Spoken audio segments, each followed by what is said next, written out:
அன்பிற்கினிய சகோதர சகோதரிகளே, வணக்கம்.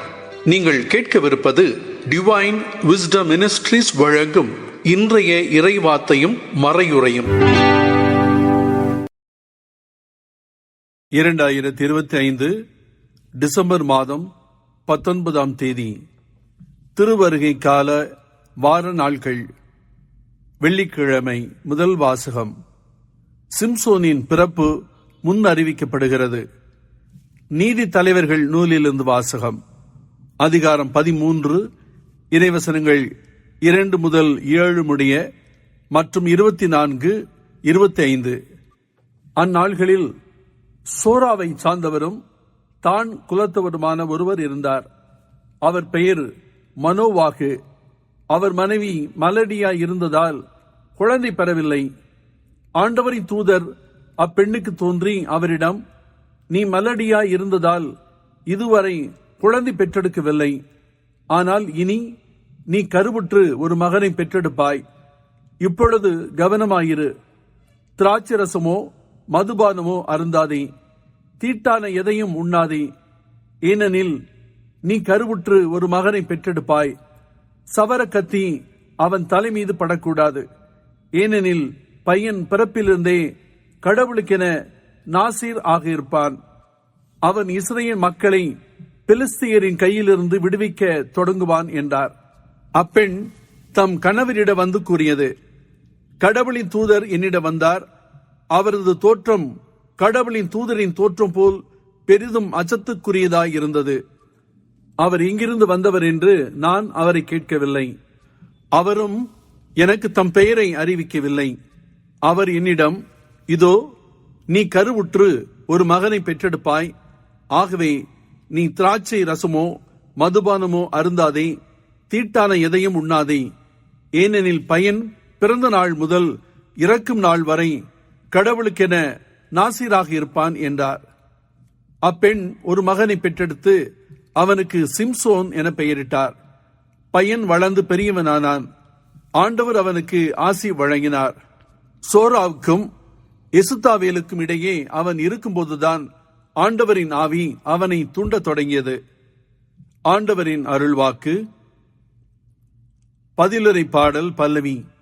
நாளெல்லாம் நான் பேசுவது உமது பெருமையே. என் அடைக்கல பாறையாக நீர் இருந்தருளும். கோட்டை அரணாயிருந்து என்னை மீட்டருளும். ஏனெனில் நீர் எனக்கு கற்பாறையாகவும் அரணாகவும் இருக்கின்றீர். என் கடவுளே, பொல்லார் கையினின்று என்னை காத்தருளும். பல்லவி. நாளெல்லாம் நான் பேசுவது உமது பெருமையே. என் தலைவரே, நீரே என் நம்பிக்கை. ஆண்டவரே, இளமை முதல் நீரே என் நம்பிக்கை. பிறப்பிலிருந்து நான் உம்மை சார்ந்துள்ளேன். தாய் வயிற்றிலிருந்து நீர் என்னை பிரித்தெடுத்தீர். பல்லவி.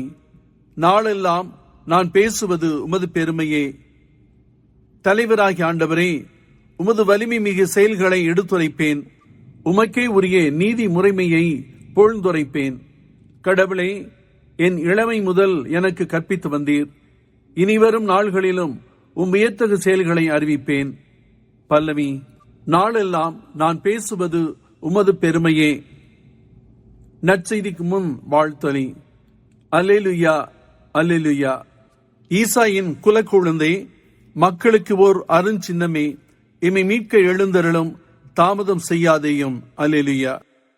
அன்புள்ள சகோதர சகோதரிகளே, நீங்கள் கேட்கவிருப்பது டிவைன் விஸ்டம் மினிஸ்ட்ரீஸ் வழங்கும் விவிலிய முழக்கம்.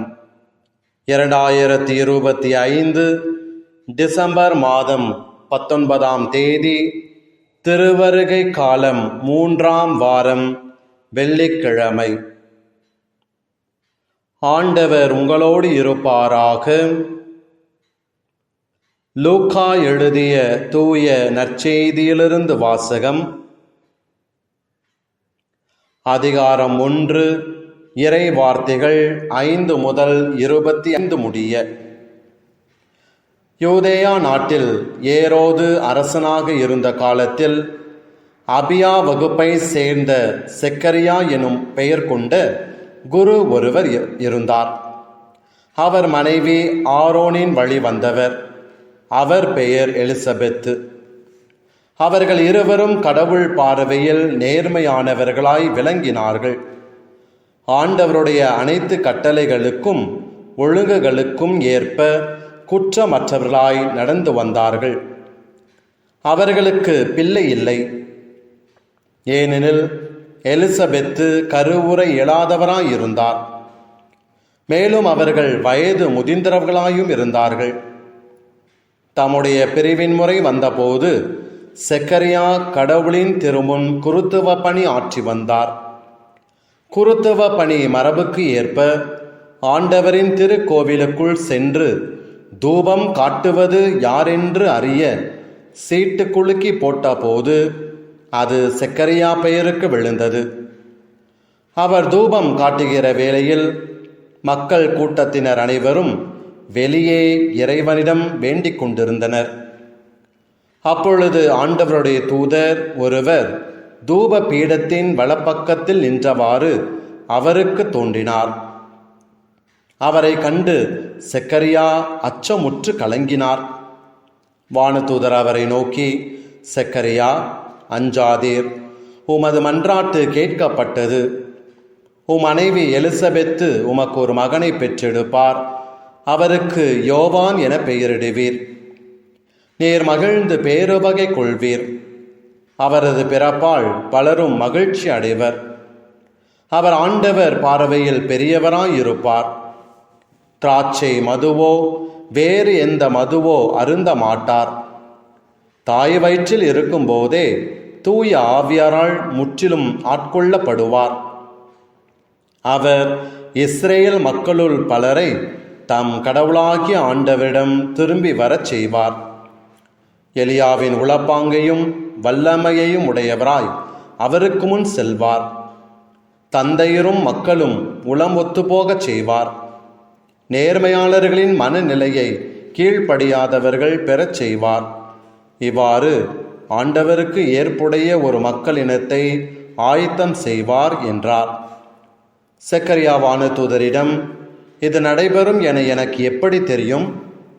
நான் வயதானவன், அதுபோல் என் மனைவியும் வயது முதிர்ந்தவர் ஆயிற்றே என்றார்.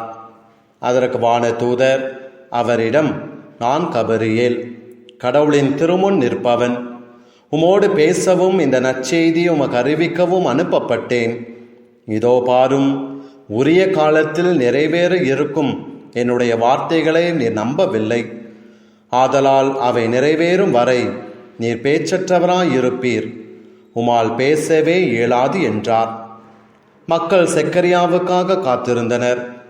திருக்கோவிலில் அவர் காலந்தாழ்த்துவதை குறித்து அவர்கள் வியப்படைந்தார்கள்.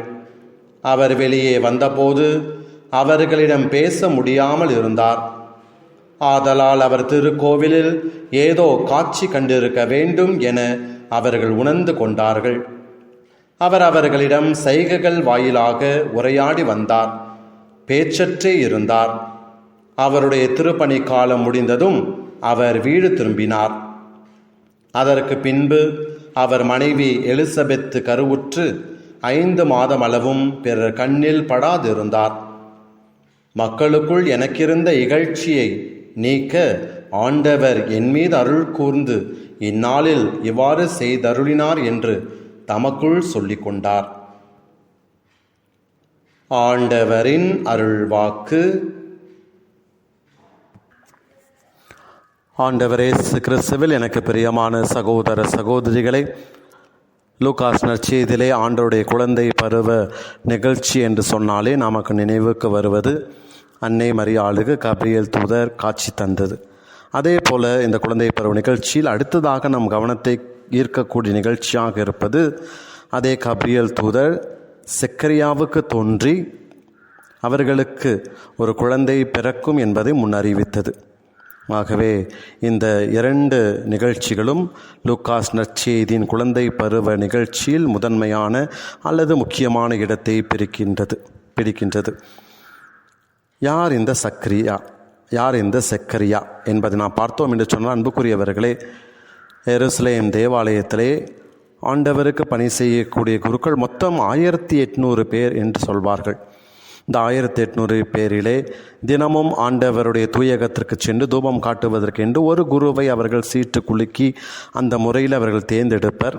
அந்த வகையிலே தான் அந்த 1800 குருக்களில் ஒருவராக இருந்த இந்த செக்கரியாவுக்கு ஒரு நாள் வாய்ப்பு கிடைத்தது ஆண்டவருக்கு தூபம் காட்டி பணி செய்ய. இப்படிப்பட்ட ஒரு சூழ்நிலையில்தான் ஆண்டவர் இன்றைய நாளிலே கபிரியேல் தூதர் மூலமாக அவர்களுக்கு காட்சி தந்து மிக நாட்களாக குழந்தை இல்லாமல் இருந்த இந்த தம்பதியர்களுக்கு ஆண்டவருடைய இரக்கத்தினால் பாருங்கள் ஒரு குழந்தையை ஆண்டவர் கொடுக்க இருக்கின்றார் என்பதை முன்னறிவிக்கின்றார். ஆகவே அந்த நிகழ்ச்சியை பற்றி சிறப்பாக இன்றைய நற்செய்தியில் நமக்கு தெரிந்தது. அவருடைய பதிலுரை என்ன, அவருக்கு என்ன நம்பாத காரணத்தினால் என்ன கபிரியேல் தூதரிடம் சொன்னார், அது எவ்வாறு நிறைவேறியது என்றால் நாம் படித்தோம். ஆனால் இன்றைய நாளிலே இந்த வாசகத்தை படிக்க கேட்ட நமக்கு சொல்லுகின்ற 2 கருத்துக்களை நான் உங்களோடு சேர்ந்து தியானிக்க விரும்புகின்றேன். முதலாவதாக, அன்புக்குரியவர்களே, நம் வாழ்விலே பல நேரங்களிலே செக்கரியாவுக்கு எவ்வாறு ஒரு பெரிய துன்பம், என்ன துன்பம், ஆலயத்திலே கடவுளுக்கு பணி செய்யக்கூடிய ஒரு குருவாக இருக்கின்றார். அவ்வாறு குருவாக இருக்கின்ற அவருக்கு ஒரு குழந்தை இல்லை என்று சொல்லுகின்ற சமயத்தில் அது மிகப்பெரிய ஒரு சவாலாக இருந்திருக்கும், மிகப்பெரிய கடினமாக இருக்கும். ஆனால் பாருங்கள், அவர் கடைசி வரைக்கும் கடவுள் மீது அவர் அன்பு கொண்டிருந்தார். ஆகவே தான் அவரால் சென்று ஆண்டவருக்கு பணிவிடை செய்ய முடிந்தது. கடவுள் கண்டிப்பாக ஒரு நாள் என்னுடைய துயரத்திற்கு பதில் தருவார் என்ற நம்பிக்கை அவரிடையே இருந்ததை நாம் பார்க்கின்றோம். ஆகவே அன்புக்குரியவர்களே, நம்முடைய வாழ்விலும் சிறு சிறு துன்பங்கள் வறந்து போகின்ற சமயத்தில் கடவுள் நமக்கு யோவான் அருளப்பர், அருள் கிரேஷியஸ் என்று சொல்லப்படுகின்ற அந்த ஆசீர்வாதத்தினால் நமக்கும் வழிநடத்தலை தருவார் என்பதை இந்த முதல் செய்தியாக நமக்கு தரப்படுகின்றது. இரண்டாவதாக, அன்புக்குரியவர்களே, பல நேரத்திலே நம்முடைய உள்ளமும் ஒரு மலட்டுத்தன்மையோடு இருக்கின்றது. நமது நம்பிக்கையை நாம் மலரச் செய்யாமல், அதை பிறக்கச் செய்யாமல், நமது விசுவாசத்தை நாம் பிறருக்கு அறிவிக்காமல் இருக்கின்றோம். மலட்டுத்தன்மையில் நமது விசுவாசம் இருக்கின்றதாக இன்றைய நாளிலே ஆண்டவர் நமக்கு தருகின்ற 2வது செய்தியாக இருப்பது, நம்மிடம் இருக்கின்ற அந்த இதய மலட்டுத்தன்மையை நாம் போக்க வேண்டும். நாம் எசேக்கியேல் நூலில் வாசிப்பது போல கல்லாலான இதயத்தை விட்டு சதியாலான இதயங்களாக நாம் மாற வேண்டும். நம்பிக்கையின் பிறப்பிடமாக நம்முடைய இதயங்கள் பிறப்பெடுக்க வேண்டும். இரக்கமுள்ள இதயமாக, அன்பான இதயமாக, பரிவுள்ள இதயமாக, கனிவான இதயமாக, ஆறுதல் தருகின்ற இதயமாக நமது இதயங்கள் சிறப்பாக பலன் தர வேண்டும் என்று ஆண்டவர் இன்றைய நாளில் நமக்கு அழைப்பு கொடுக்கின்றார். ஆகவே இந்த அழைப்பை ஏற்று நாம் செவிசாய்ப்போமா?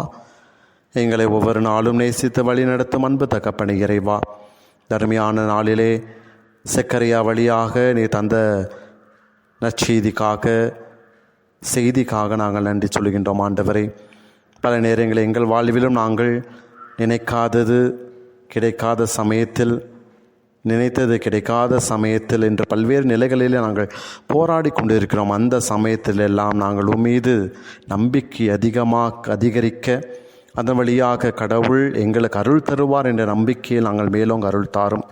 மேலும் பல நேரங்களிலே எங்களுடைய இதயங்கள் மலட்டுத்தன்மையோடு இருக்கின்றன. ஆண்டவரே, அந்த மலட்டுத்தன்மையை போக்கி எங்களுடைய கல்லாலான இதயத்தை சதையாலான இதயங்களாக மாற்றி உன் திருமகன் பிறக்கச் செய்கின்ற ஒரு மாபெரும் இதய குடிலாக எங்கள் இதயங்கள் மாற்றக்கூடிய நல்ல ஆசையை தந்தரல வேண்டுமென்று எங்கள் ஆண்டவராகிய கிறிஸ்து வழியாக உமை மன்றாடுகின்றோம்.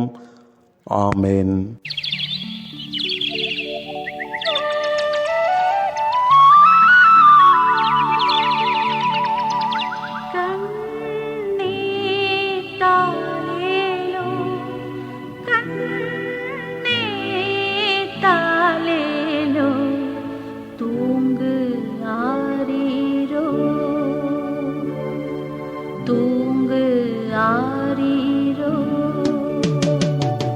கண்மணியே என் இயேசு பாலா, கண்